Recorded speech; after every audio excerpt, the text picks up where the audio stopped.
Subscribe करें और देखें एक दिल दहला देने वाली हॉरर स्टोरी।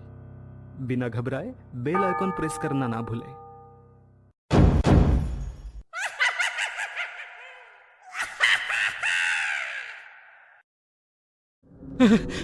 मैं मरना नहीं चाहता, मैं जीना चाहता हूँ, लेकिन वो कह रहा है तुम्हारा समय आ गया है। इस कहानी के लेखक हैं संजय कामले। विजय की भारी और दर्द भरी आवाज के शब्द अभी भी मेरे कानों में घूम रहे थे। लाख कोशिशों के बावजूद वो ख्याल मेरे दिमाग से जा ही नहीं रहा था। रात के 8 बज रहे होंगे। शहर की उस मुख्य सड़क पर आज ट्रैफिक कुछ कम था और इंजन का धुआं, साथ ही पैदल चलने वालों की भी क्षेत्र में हमेशा भीड़ रहती है। ये एक सरकारी अस्पताल है, इसलिए आसपास के कई गांवों और तालुकों के मरीजों को अंतिम उपाय के रूप में यहाँ लाया जाता है, इसलिए यहाँ भीड़ होना स्वाभाविक है। मेरी नज़र उस गर्मा गर्म चाय पर टिकी थी। वही ख्याल मेरे दिमाग में उछल रहे थे। अरे क्या सोच रहे हो? तभी विनोद की आवाज सुनाई दी और मैं होश में आ गया। हाँ क्या? कुछ नहीं, विजू के वो शब्द दिमाग से जा ही नहीं रहे हैं यार। अरे ज्यादा मत सोचो, चाय ठंडी हो जाएगी, कब से सामने रखी है। मेरी नजर मेरे हाथ के पास रखे गिलास पर गई। उसे देखते हुए मुझे नहीं लगता कि वो ज्यादा दिन निकाल पाएगा। विनोद की बातें सुनकर मुझे एहसास हुआ कि वो इसके बारे में अपने दिल की गहराई से सोच रहा है। मुझे भी ऐसा ही लगता है। बातें करते करते मेरी नजर उस सरकारी अस्पताल की बिल्डिंग पर गई। रात होने के कारण सफेद बल्बों की रोशनी में पत्थर से बनी वो पुरानी बिल्डिंग बहुत डरावनी लग रही थी। हमारा एक दोस्त उसी बिल्डिंग के कमरे में मौत से जूझ रहा था।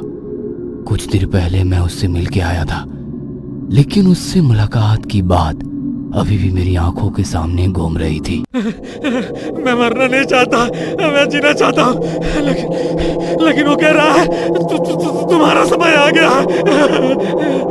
वो सचमुच आंखें भर रहा था, अपने मुंह से दुख भरे शब्दों को बोल रहा था।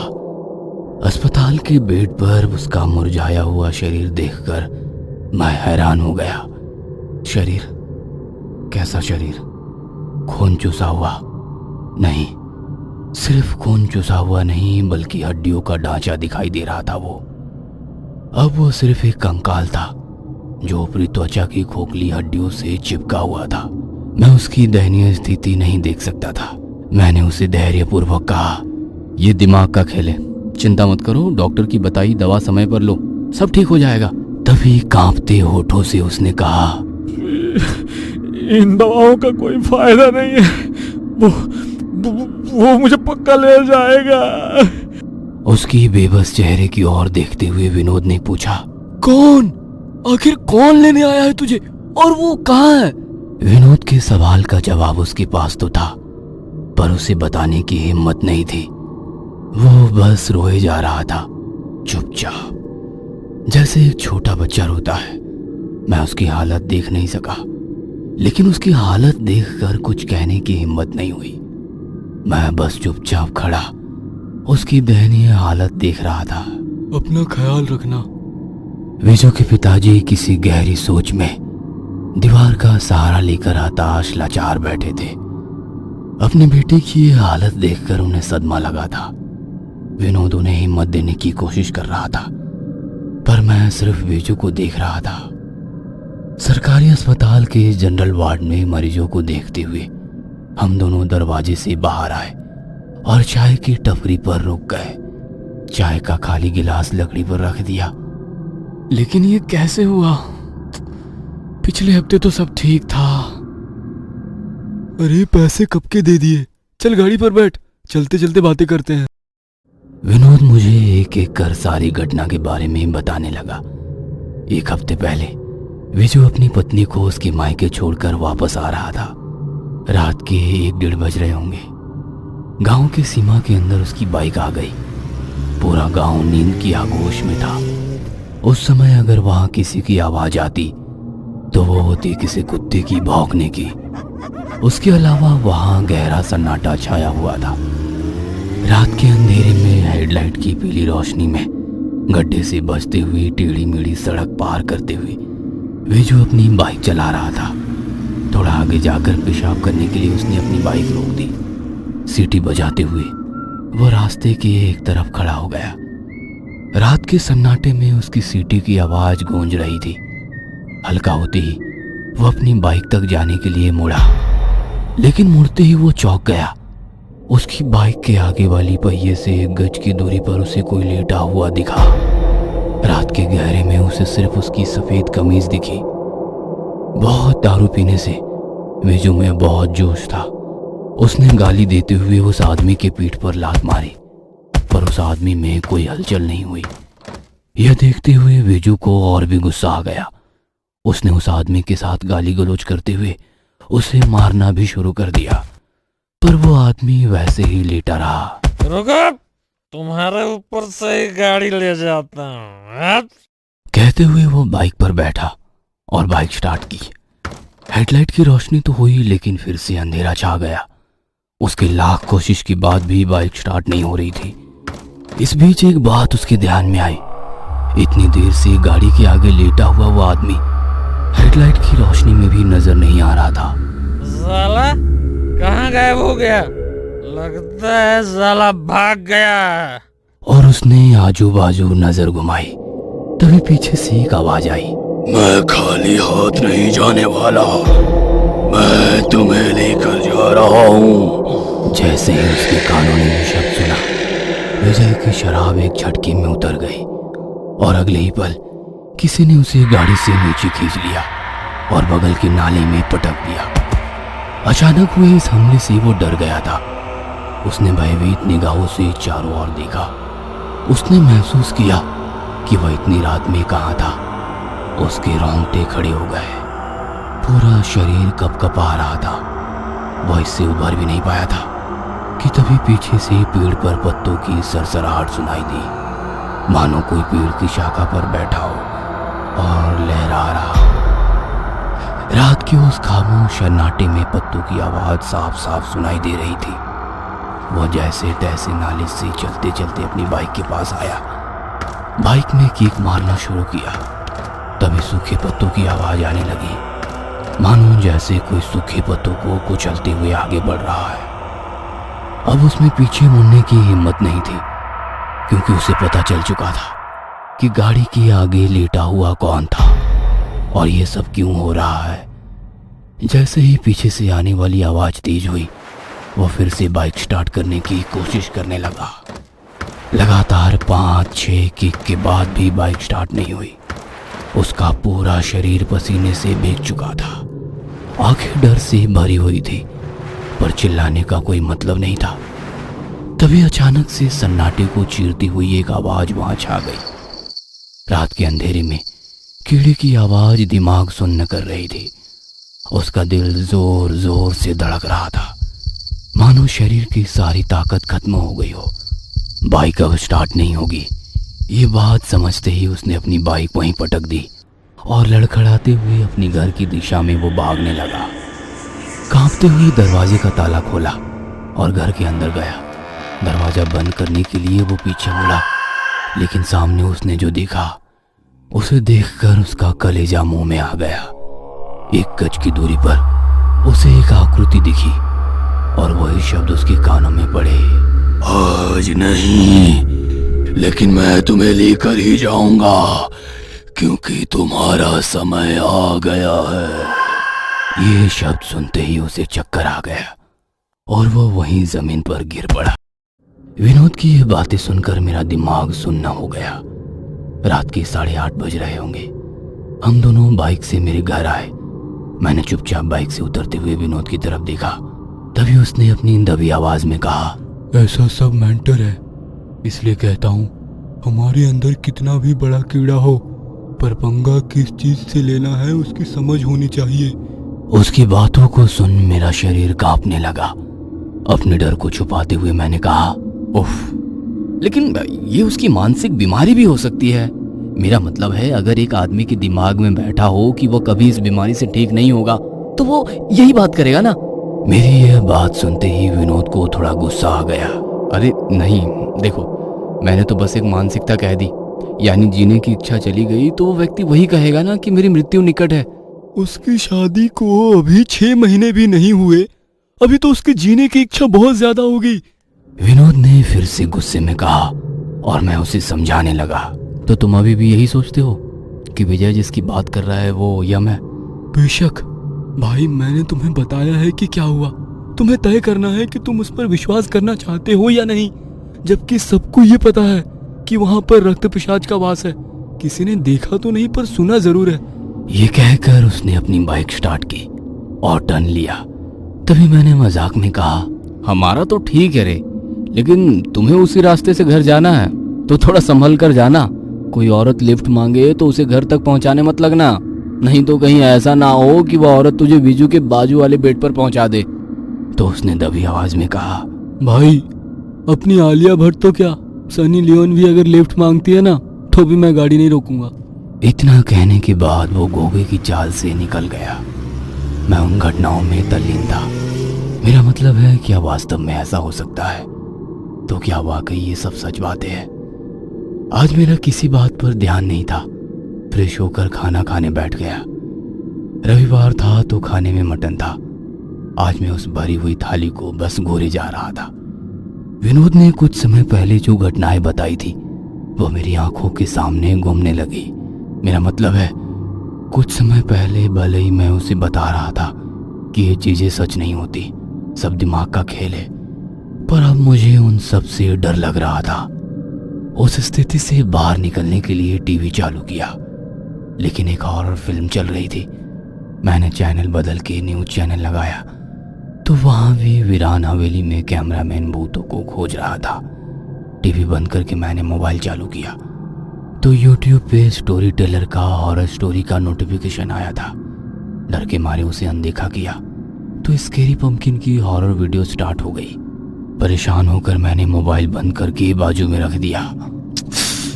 आज ये क्या हो रहा है मेरे साथ? जहां देखो वहां भूत की घटनाएं सामने आ रही है। और उस पर से ये मांसाहारी खाना जिसे खत्म करना अब मेरे लिए नामुमकिन था। लगभग 11:30 बज रहे होंगे। मुझे नींद नहीं आ रही थी और तभी मुझे एहसास हुआ कि विनोद उस रास्ते से अकेले घर गया था। वो सही सलामत घर चला गया होगा ना? चलो फोन करता हूँ। नहीं, उसकी 1 महीने पहले ही शादी हुई है, मैं उसे परेशान नहीं करना चाहता। और मैं मोबाइल चार्जिंग पर लगाकर बिस्तर पर लेट गया। रह रहकर विजू का ख्याल मेरे दिमाग को कुतर रहा था। सूखा बदन, मायूस चेहरा आंखों के सामने से जा ही नहीं रहा था। रक्त पिशाच, यहाँ के लोग कहते हैं कि एक बार पिशाच ने तुम्हारे शरीर पर कब्जा कर लिया तो वह तुम्हारे शरीर को भीतर से कुरेदने लगता है। वह खून को सोख लेता है और बिना खून के शरीर सफेद दिखने लगता है। अब रात के इस खामोश सन्नाटे में बिजू की वो हालत और विनोद की कही वो सारी घटनाएं मेरे मन में एक अलग सा डर पैदा कर रही थी। तभी मन में एक ख्याल आया, विजय अब क्या कर रहा होगा? और उसे ले जाने आया हुआ रक्त पिशाच अब क्या कर रहा होगा? इस रात के अंधेरे में अस्पताल के बिस्तर पर लेटे हुए विजू के आजू बाजू वो होगा, या वो एक कोने में बैठकर अपनी चौड़ी आंखों से विजू को घूर रहा होगा, या उसके बेड पे पैरों के पास बैठा होगा, कहीं उसके बेड के नीचे बैठा होगा तो अब वो रक्त पिशाच कहीं अस्पताल में होगा या फिर अपनी जगह यानी कि नाले के पास गया होगा। हम दोनों विजय को देखने गए थे तो रक्त पिशाच ने तो हमें भी देखा होगा, फिर वो मेरे साथ क्यों नहीं आया? मैंने आज मटन खाया, उसका स्वाद भी नहीं लग रहा। बाप रे, सिर दर्द होने लगा। अजीब अजीब ख्याल दिमाग में आने लगे और मैं बेचैन हो रहा था। और तभी चार्जिंग पर रखे मोबाइल पर मैसेज की टोन बजी और मेरे दिल की धड़कन थम सी गई। उठकर अपना मोबाइल साइलेंट किया और फिर से बिस्तर पर लेट गया। सोने से पहले अपनी मोबाइल को साइलेंट कर देना ये मेरी आदत है, वरना रात भर मैसेज की टोन बजती रहती है। उसमें आज माहौल थोड़ा ज्यादा ही डरावना था।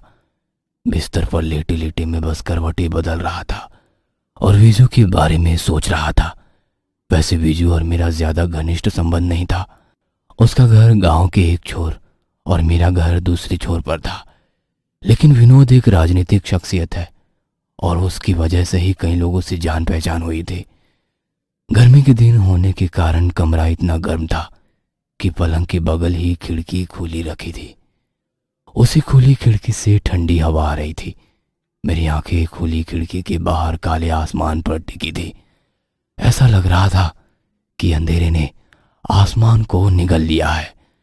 उसे देख मैं एक ही बात सोच रहा था और वो ये कि विजू के साथ घटी हुई घटना और उस रात हुई एक और घटना का आपस में कुछ संबंध है।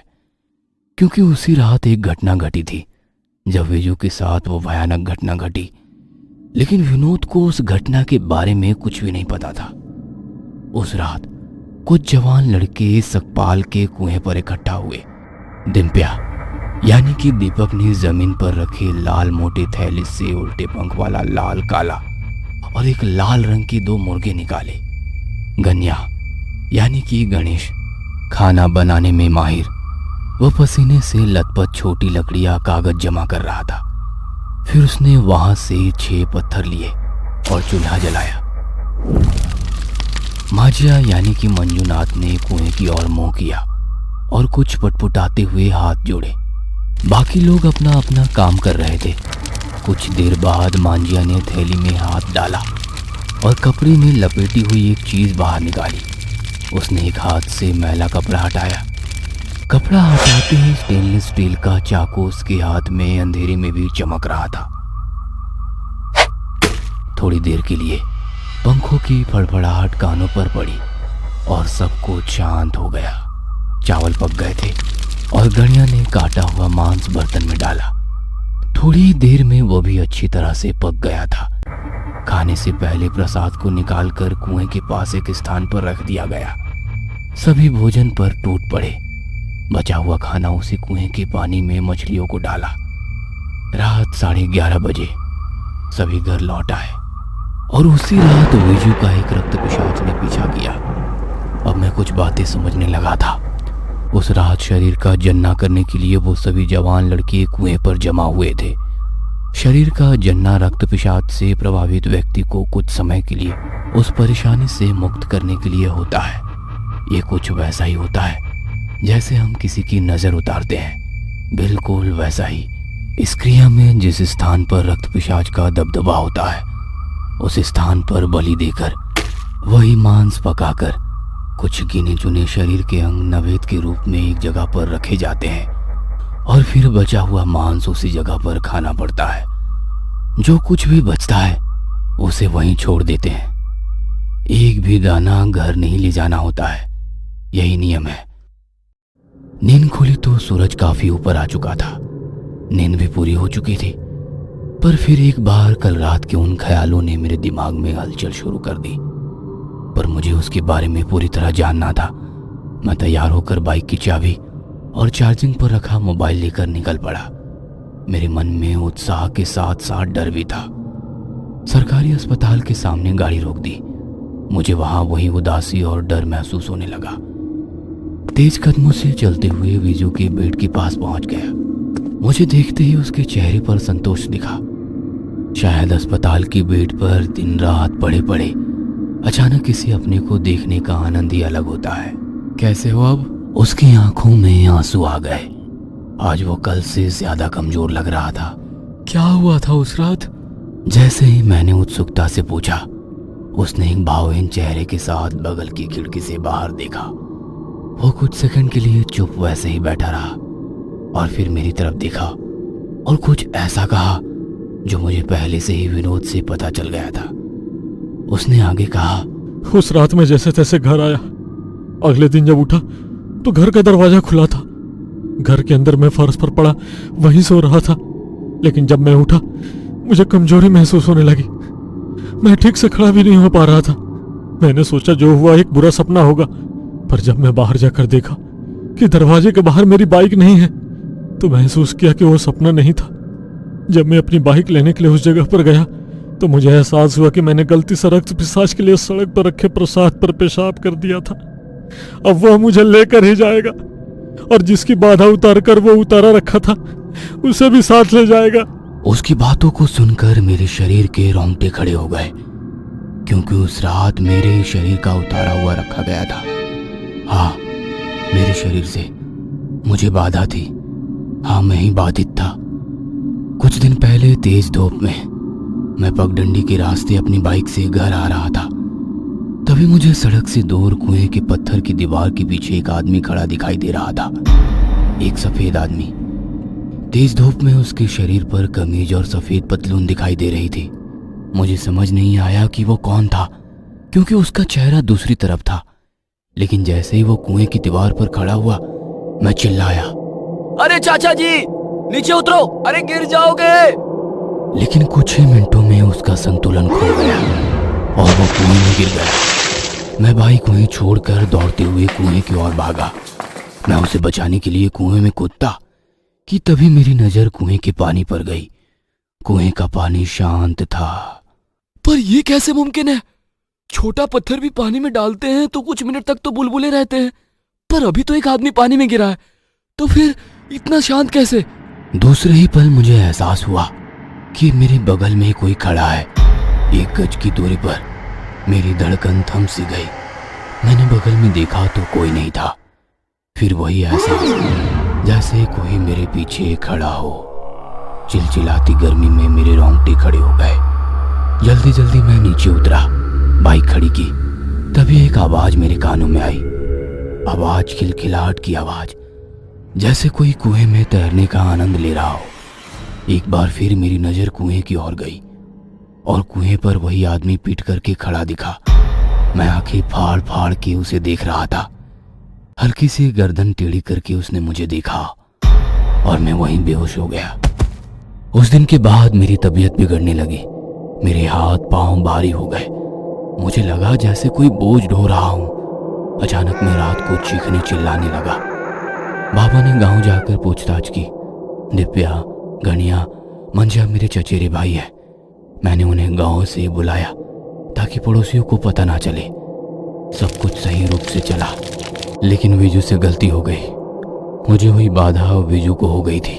कुछ भी करके विजू को बचाना होगा, क्योंकि उसके बाद वो पिशाच मेरे शरीर पर कब्जा करेगा। फिर वही हाल होगा, शरीर का कुतरना, मरने की यातना। और इस बार कोई उतरा और कोई प्रसाद काम नहीं करने वाला। हाँ। मैंने तय कर लिया विजू को बचाने का। उसके लिए नहीं, पर खुद के लिए। पिताजी को सब कुछ बताना होगा। हताश विजू की ओर देखते हुए मैंने कहा, विजू, देखो, तुम चिंता मत करो। एक शख्स है जो तुम्हें ठीक कर सकता है। संजू, तुम झूठी उम्मीदें क्यों दे रहे हो? कोई फायदा नहीं होगा। वो हताश, निराश और भारी मन से कह रहा था। पर मैंने हल्की सी मुस्कान देके कहा, चिंता मत करो, मैं उन्हें यहाँ बुलाता हूँ, ठीक है? पर तुम जीने की उम्मीद मत छोड़ना। मेरी बातों से उसे थोड़ा धीरज आया। उसके चेहरे पर एक तरह की संतुष्टि दिखी। तभी मेरे मोबाइल की घंटी बजी। मैंने जेब से फोन निकाला। विनोद के छोटे भाई का कॉल आया था। बेड से दूर होते हुए मैंने कॉल उठाया। उसने कुछ झिझक के कहा, अरे भाई, कहाँ है? कब से कॉल कर रहा हूँ। क्यों, क्या हुआ? एक काम से बाहर आया हूँ। अरे जहाँ हो वहां से जल्दी आ जा। वो थोड़ा डरा हुआ था। मेरे मन में संदेह होने लगा। मुझे लगा कि कुछ गलत हुआ है। उसके चारों ओर महिलाओं की रोने की आवाज आ रही थी। विनोद कल अकेले उस सड़क से घर गया था। मेरे मन में बुरे ख्याल आने लगे। मैंने फिर कांपते स्वर में उससे पूछा, क्या हुआ? विनोद कहाँ है? वो कुछ कहता तभी कॉल कट गया।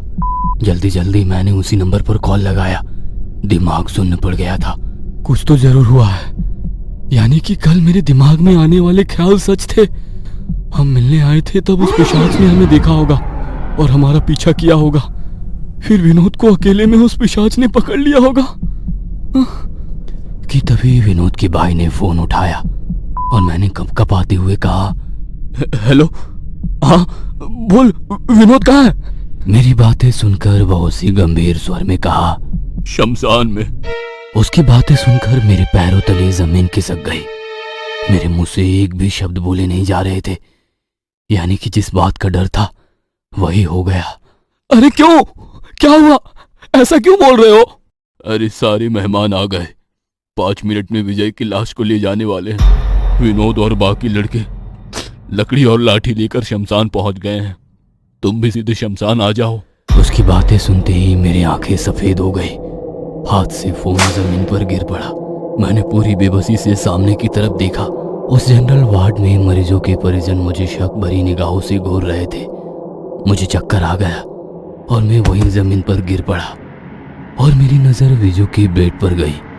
वहां कोई नहीं था, पर बेड के नीचे वही आकृति दिखाई दी और उसने मुझसे कहा, तुम्हारा समय आ गया है।